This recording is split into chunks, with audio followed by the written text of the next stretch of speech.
Ayan mga kabarangay, welcome back ulit sa ating munting channel. Ito nga palang kusinero ng barangay na bumabati sa inyo ng magandang araw para sa inyong lahat. Ayan, magluluto tayo ng the best at napakasarap na recipe. Pwedeng ulam, pwedeng pulutan, walang iba kundi ang ulo at paa ng kambing. Ayan, meron tayong ulo at paa ng kambing. Unang-una, chinap-chap na natin yung paa ng kambing, syempre pati ulo. Pero pwede naman nating lutuin ng buo yung ulo. Ang gawin lang natin, i-chap-chap lang natin para pantay ang kanyang laki. Ayan, at nag-prepare na nga tayo ng bawang, syempre pampa-aromatics, panggisa natin. At ang ating 3 pirasong sibuyas or 2 piraso pwede na siguro, basta medyo malalaki. Ayan.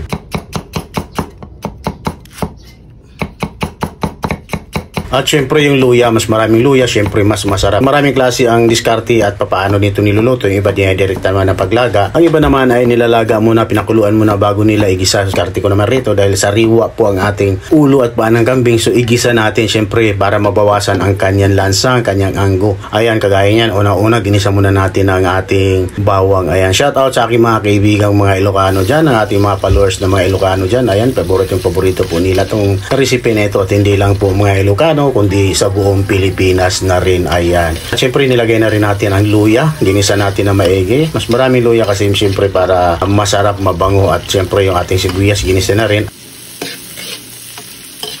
At ayan na, ginisa na nga natin ang ating ulo at paa ng kambing. Ayan. At syempre may utak yan. Ilagay lang natin para di madurog. Ilagay lang natin sa plastic. Pero isama natin siya doon sa pagpapakulo. Ayan, naglagay na rin tayo ng pamintang buo na chinap-chap natin. Syempre para mabango talaga ang ating sinampalukang paa at ulo ng kambing. Ayan, at habang ginigisa natin, dahil gisang-gisa na po siya, naglagay na rin po tayo ng timplada. Nilagyan na natin ng patis bago natin nilagyan ng tubig na siyang magpapalambot. At hayaan na natin siyang pakuluin ng pakuluin. Siguro aabot to ng mga kulang-kulang 1 oras bago natin mapalambot ang ulo at paa ng kambing. Pero syempre napakasarap ng ganitong recipe. Ayan.